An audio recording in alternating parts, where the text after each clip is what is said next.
Hello viewers, আসসালামু আলাইকুম। আশা করি সবাই অনেক ভালো আছেন। আজকে খুবই গুরুত্বপূর্ণ একটি ভিডিও নিয়ে হাজির হলাম, যা হয়তো কখনোই দেখেননি। আপনারা কি লাউ চাষ করছেন, লাভবান হতে চান? তাহলে আজকের ভিডিওতে দেখানো এই যে দেখতে পাচ্ছেন, দুধ দিয়ে এমন একটি দ্রবণ যেটি একবার গাছে প্রয়োগ করলে গাছগুলোতে কিন্তু বেশ ভালো পরিমাণ লাউ আসবে, আর এটি একদমই জৈব। আর এই পদ্ধতি আপনি শিখে রাখলে আপনাদের লাউ চাষের ক্ষেত্রে বেশ পরিমাণ লাভবান হবেন। এই পদ্ধতিটি বিভিন্ন দেশে ব্যবহার করা হয়। এছাড়াও আজকের এই ভিডিওতে এমন একটি বিশেষ কৌশল দেখাবো, অর্থাৎ এমন একটি বিশেষ প্রস্তুত প্রণালী দেখাবো। এই প্রস্তুত প্রণালীতে আপনারা একটি গুরুত্বপূর্ণ সার তৈরি করতে পারবেন, আর যেটি গাছে দিলেই কিন্তু ম্যাজিকের মতো গাছে লাউ এসে ভরে যাবে। এক্ষেত্রে আপনারা খুব সহজেই লাভবান হবেন এবং অল্প সময়ে প্রচুর লাউ পাবেন। দর্শক বন্ধুরা, আপনারা অনেকেই বলেন লাউ গাছের পাতা কুঁকড়ে যাচ্ছে কিংবা লাউ গাছে কোনো লাউ আসছে না। তাহলে ভিডিওতে দেখানো এই দুটি দ্রবণ তৈরি করে দিন। কিভাবে চলুন দেখি। শুরুতে একটি পাত্র নিতে হবে। আমরা এখানে একটি মগ ব্যবহার করেছি, আপনারা যে কোনো পাত্র নেবেন। এবার এতে নিতে হবে 1 লিটার পরিমাণ পরিষ্কার পানি। আমরা এখানে টিউবওয়েলের পানি ব্যবহার করেছি, আপনারা ট্যাপের পরিষ্কার পানি নিয়ে নিতে পারেন। তো দেখতে পাচ্ছেন এখানে 1 লিটার পানি নেওয়া হয়েছে। তো এবার যা করতে হবে, এর সাথে মিশিয়ে দিতে হবে এই উপাদান। এটি হলো গরুর দুধ। তো দেখতে পাচ্ছেন আপনারা ঠিক এরকম নিয়ে নেবেন। তবে অনেক সময় বাজারে ক্রিম ছাড়া যে দুধ পাওয়া যায় সেটাও ব্যবহার করতে পারেন। এখানে 200 মিলি পরিমাণ ব্যবহার করা হয়েছে 1 লিটার পানির জন্য। তো দেখতে পাচ্ছেন আমরা এখানে 200 মিলি নিয়েছি। দুধে প্রচুর ক্যালসিয়াম থাকে, এটি কিন্তু গাছের জন্য খুবই উপকারী। এক্ষেত্রে আপনারা অল্প একটু দুধ ব্যবহার করেও কিন্তু এই দ্রবণটি তৈরি করতে পারবেন। আর এটি গাছে দিলে গাছে ক্যালসিয়ামের অভাব দূর হবে, ফলে গাছে কিন্তু দ্রুত লাউ আসবে। এবার এর সাথে মেশাতে হবে আরেকটি উপাদান। দেখতে পাচ্ছেন এটি হলো হলুদের গুঁড়া। আপনাদের সবার বাড়িতেই এই হলুদের গুঁড়া থাকবে। তো এটি অ্যান্টি ফাঙ্গাল বা অ্যান্টিভাইরাল গুণাবলী থাকায় এটি গাছের জন্য খুবই উপকারী। তো আপনারা কতটুকু দেবেন? এক্ষেত্রে আপনারা 1.5 চামচ পরিমাণ দিয়ে দিতে পারেন। এক্ষেত্রে এটি যদি গাছে প্রয়োগ করা যায় তাহলে কিন্তু এই দ্রবণের সাথে মিশে গাছে যে বিভিন্ন ফাঙ্গাস বা ভাইরাসজনিত রোগবালাই আছে সেগুলোর বিপরীতে কাজ করে। এতে করে এই ফাঙ্গাস বা ভাইরাল যে রোগগুলো সেগুলো কিন্তু সহজে গ্রো করতে পারে না। এবার এই হলুদের গুঁড়া সুন্দর করে দ্রবণের সাথে মিশিয়ে ফেলতে হবে। কিছুক্ষণ ধরে এরকম মিশাতে থাকুন, দেখবেন দ্রবণের কালার কিছুটা হলদে হয়ে যাচ্ছে। তো এই অবস্থা হয়ে গেলে এর সাথে আরেকটি উপাদান দেবেন। এটি হলো চা পাতা। হ্যাঁ ভিউয়ার্স, ব্যবহার করা চা পাতা।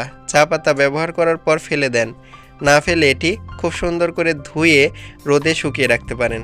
তো দেখতে পাচ্ছেন আমরা নিয়ে নিয়েছি। কতটুকু নিতে হবে? এক্ষেত্রে 1 লিটার এই দ্রবণের ক্ষেত্রে আপনারা 3 চামচ পরিমাণ ব্যবহার করবেন। বেশি ব্যবহার করলেও সমস্যা নেই, কেননা এটি খুবই জৈব। তো এবার সুন্দর করে এর সাথে মিশিয়ে ফেলতে হবে। চা পাতায় প্রচুর নাইট্রোজেন, ফসফরাস ও পটাশিয়াম রয়েছে, যা গাছের পুষ্টি উপাদান সরবরাহ করে। এবার এর কার্যকারিতা বৃদ্ধির জন্য অবশ্যই আপনাকে মেশাতে হবে এই উপাদানটি। এটি হলো গুল বা টোবাকো পাউডার বা তামাক পাতার চূর্ণ। এটি আপনারা যে কোনো পানের দোকানে কিংবা যে কোনো স্টেশনারি দোকানে খোঁজ নিলেই পেয়ে যাবেন। তো কতটুকু নিতে হবে? এক্ষেত্রে আপনারা 1/2 চামচ পরিমাণ ব্যবহার করতে পারেন। তবে এটি গাছে পোকামাকড়ের হাত থেকে রক্ষা করে, আর গাছে একবার প্রয়োগ করলেই পোকামাকড়ের বিরুদ্ধে কাজ করা শুরু করে দেয়। আর এটি এর আগের ভিডিওতেও দেখিয়েছি কতটা ইফেক্টিভ। তো এর সাথে আপনারা মিশিয়ে নেবেন যাতে করে এই দ্রবণের কার্যকারিতা আরও বেড়ে যায়। তো এভাবে এটিকে খুব সুন্দর করে মেশাতে থাকুন। এবার আপনাদের একটি অপশন বলবো, আপনারা যদি এই দ্রবণটাকে বেশ কিছুদিন ধরে সংরক্ষণ করতে চান তাহলে স্যাভলন দিতে পারেন। আর স্যাভলন ব্যবহার করলে কিন্তু আপনারা 7 দিন যাবৎ এই দ্রবণটি রেখে দিতে পারবেন, ফলে বেশি একটা গন্ধ হবে না। তো কতটুকু দেবেন? এটি 1 চামচ পরিমাণ দিয়ে দেবেন।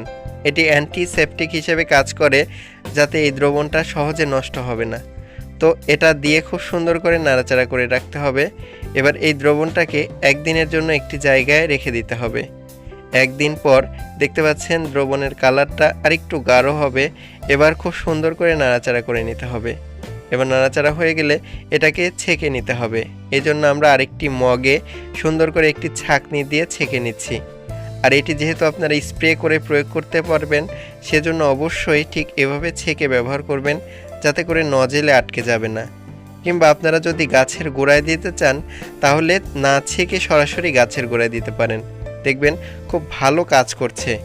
আর দুধে থাকা ক্যালসিয়াম তো গাছের জন্য খুবই উপকারী। আপনারা বলতে পারেন দুধই নষ্ট করলাম। না ভিউয়ার্স, আপনারা এটি গাছে প্রয়োগ করলে কিন্তু বেশ ভালো পরিমাণ ফলন পাবেন, প্রচুর পরিমাণে লাউ ধরবে।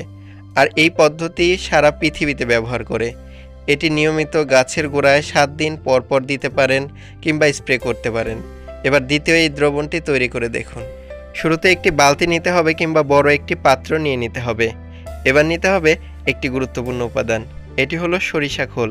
হ্যাঁ ভিউয়ার্স, এটি খুব সহজে এবং অল্প দামে আপনারা বাজার থেকে কিনে নিয়ে আসতে পারেন। এতে প্রচুর পরিমাণে পুষ্টি উপাদান থাকে। এখানে হাফ কেজি সরিষা খোল নিয়ে নেওয়া হচ্ছে। তো এভাবে নেওয়া হয়ে গেলে এতে 3 লিটার পরিমাণ পরিষ্কার পানি দিয়ে দিতে হবে। দেখতে পাচ্ছেন আমরা এখানে 3 লিটার পানি দিয়ে দিচ্ছি। আপনারা অবশ্যই 3 লিটার পানি ব্যবহার করবেন হাফ কেজি পরিমাণ এই সরিষার খোলের জন্য। এক্ষেত্রে আপনারা 3 লিটার পানি শুধু ব্যবহার করবেন, বেশি ব্যবহার করার দরকার নেই। এবার এটাকে ঢেকে 1 সপ্তাহ রেখে দিন। 1 সপ্তাহের মধ্যেই দেখতে পাবেন একটি গুরুত্বপূর্ণ দ্রবণ তৈরি হয়েছে, একটু ঘন হয়ে যাবে। তো এই দ্রবণটা খুব সুন্দর করে নাড়াচাড়া করে নিন। দেখতে পাচ্ছেন কত সুন্দর কালার হয়েছে। আর এই দ্রবণটা কিন্তু গাছের জন্য বেশ উপকারী। আর এতে প্রচুর পরিমাণে নাইট্রোজেন, ফসফরাস ও পটাশিয়াম রয়েছে। এটি যদি আরও 10 দিন রেখে দেন তাহলে দেখবেন এর কার্যকারিতা আরও বেড়ে গেছে। অর্থাৎ আপনারা যদি 20 থেকে 25 দিনের মধ্যে এই দ্রবণটা রেখে দেন তাহলে কিন্তু সবচেয়ে বেশি কার্যকরী। অনেকে বলেন হরলিক্স। হ্যাঁ ভিউয়ার্স, এটি হচ্ছে গাছের হরলিক্স। এটি একবার তৈরি করে 1 মাস বা 2 মাস ব্যবহার করতে পারেন। তবে এটি অবশ্যই ঢেকে রাখতে হবে, না হলে কিন্তু গন্ধ বা অনেক সময় ফাঙ্গাসের উপদ্রব হয়। তো এটি ব্যবহার করার আগে আর দ্বিগুণ পরিমাণ অর্থাৎ আরও 3 লিটার পরিমাণ পানি এর সাথে মিশিয়ে নেবেন। এতে করে দ্রবণের কনসেন্ট্রেশন ঠিক থাকবে। আর এটি যদি ঠিক এভাবে তৈরি করে নিয়মিত গাছে দিতে পারেন, অর্থাৎ সপ্তাহে 1 দিন যদি গাছে দেন তাহলে কিন্তু কোনো সার দেওয়ার দরকার নেই। এটি লাউ গাছে 1 সপ্তাহ পর পর একবার প্রয়োগ করবেন এবং প্রয়োগ করার ক্ষেত্রে গাছের গোড়া ভিজিয়ে দেবেন।